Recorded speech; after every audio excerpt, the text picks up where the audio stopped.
కాళేశ్వరంపై కాంగ్రెస్ ప్రభుత్వం దుష్ప్రచారం చేస్తోందని BRS working president KTR fire అయ్యారు. రాహుల్ చెప్పబట్టే రేవంత్ కాళేశ్వరం కేసును సీబీఐకి అప్పగించారని అన్నారు. కాళేశ్వరంలో మల్లన్న సాగర్ నీటిని మూసి పునర్జీవం కోసం వాడుతున్నారని అన్నారు. మల్లన్న సాగర్ దగ్గర ప్రారంభోత్సవం చేయకుండా గండిపేట దగ్గర మూసి పునర్జీవం ప్రాజెక్టు ప్రారంభోత్సవం చేస్తోందని తెలియజేశారు. గండిపేటకు తీసుకొస్తున్నవన్నీ కాళేశ్వరం నీళ్ల కాదా అని సీఎం సమాధానం చెప్పాలని అన్నారు. రెండు పార్టీల అభ్యర్థులు మంచోళ్లే అని, అంతకంటే రాష్ట్ర ప్రయోజనాలు ముఖ్యమంటూ చెప్పుకొచ్చారు ఆయన. ఉపరాష్ట్రపతి ఎన్నికల్లో నోటా అంటే నోటాకు ఓటేసిన వాళ్ళమని స్పష్టం చేశారు. కాళేశ్వరంపై తప్పుడు ప్రచారం చేసినందుకు సీఎం క్షమాపణ చెప్పాలని అన్నారు. కవిత ఎపిసోడ్ ముగిసిందని కేటీఆర్ అన్నారు.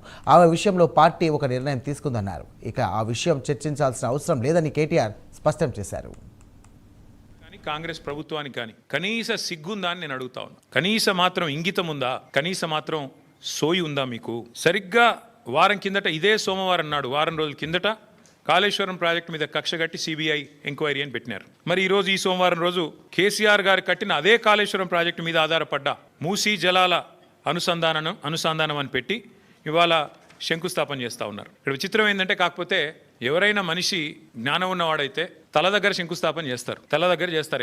ఎక్కడైతే నీళ్లు ఉన్నాయో, ఎక్కడి నుంచి అయితే నీళ్లు తేవాలనుకుంటున్నారో అక్కడ శంకుస్థాపన చేస్తారు. కేవలం తలా తోక లేని వాళ్ళే తోక దగ్గర చేస్తారు. ఎందుకంటే బాధ ఏముంది ఈయనకి? మల్లన్న సాగర్ దగ్గర పోయి శంకుస్థాపన చేస్తే ఏం చెప్పాలా? ఎదురుగా కళ్ళు దొబ్బినాయా, నీకు కనబడతలేవా, అవి కాళేశ్వరం నీళ్లు కాదా అని ప్రజలు అడుగుతారు, రైతులు అడుగుతారు. ఇవి కాళేశ్వరంలో వచ్చిన నీళ్లు కావా అని సోయినవాడు ఎవడైనా అడుగుతాడు, మీడియా అడుగుతుంది, అందరూ అడుగుతారు. సమాధానం చెప్పలేరు. ఎందుకంటే కాళేశ్వరం కొట్టుకపోయింది, కాళేశ్వరం ఇదైంది అదైంది అని దిక్కుమాలిన మాటలు మాట్లాడిందే మీరు. కాబట్టి ఏం చేయాలా? తలా తోక లేని సన్నాసులు చేసే పని ఏదైతే చేయాలో తోక దగ్గర చేస్తున్నాడు ప్రారంభోత్సవం. తల దగ్గర చేయకుండా, మల్లన్న సాగర్ దగ్గర కాకుండా తోక దగ్గర అంటే గండిపేట దగ్గర చేసే ప్రయత్నం చేస్తూ ఉన్నారు. ఎందుకు? మీ అబద్ధాలను కప్పిపుచ్చుకోవడానికి. 1,00,000 కోట్ల అవినీతి, కూలిపోయింది, కాళేశ్వరం కూలేశ్వరం అయిపోయింది అని మాట్లాడిన మాటలు ఏవైతున్నాయో వాటి నుంచి తప్పించుకోవడానికే ఈరోజు గండిపేట దగ్గర ఒక డ్రామా చేస్తూ ఉన్నారు. అంటే ఒకటి చెప్పకనే చెప్పినట్టు మాత్రం ఈ ప్రభుత్వం అయ్యింది. ఎన్ని రోజులు కాళేశ్వరం కూలేశ్వరం అయిపోయిందని వాగిన నోళ్ళే ఇవాళ అదే కాళేశ్వరం నీళ్లు తీసుకొచ్చి హైదరాబాద్ ప్రజలకు మేము గోదావరి నీళ్ళు అందిస్తామని చెప్తున్నారు. అంటే ముఖ్యమంత్రి కానీ ఈ ప్రభుత్వం కానీ చెప్పకనే చెప్పినట్టు అయ్యింది. కాళేశ్వరం మరి తెలంగాణకు కల్పతరువు, తెలంగాణకు కామధేనువు అని మొదటి నుంచి మేము ఏదైతే చెప్తున్నామో అది అక్షర సత్యం అని కాంగ్రెస్ ప్రభుత్వమే ఇలా ఒప్పుకున్నట్టు అయింది.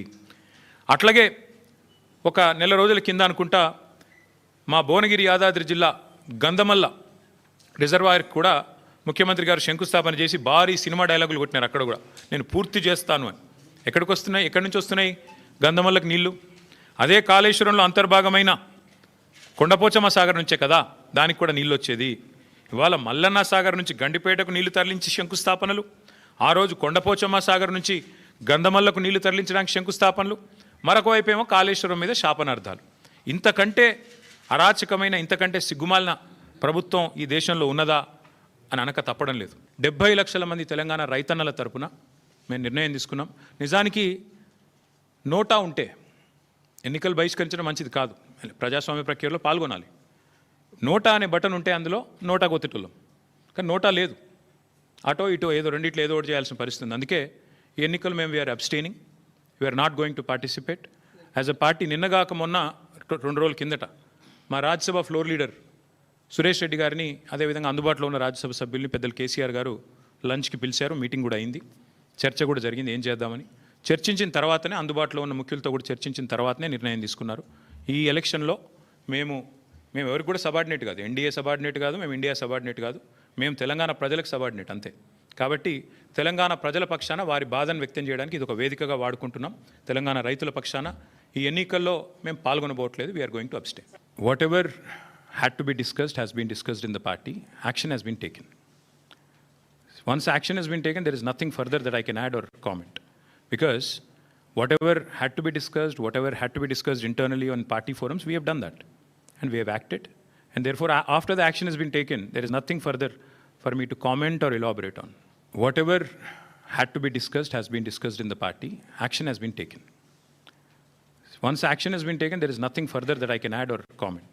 Because whatever had to be discussed internally on party forums, we have done that. And we have acted. And therefore, after the action has been taken, there is nothing further for me to comment or elaborate on.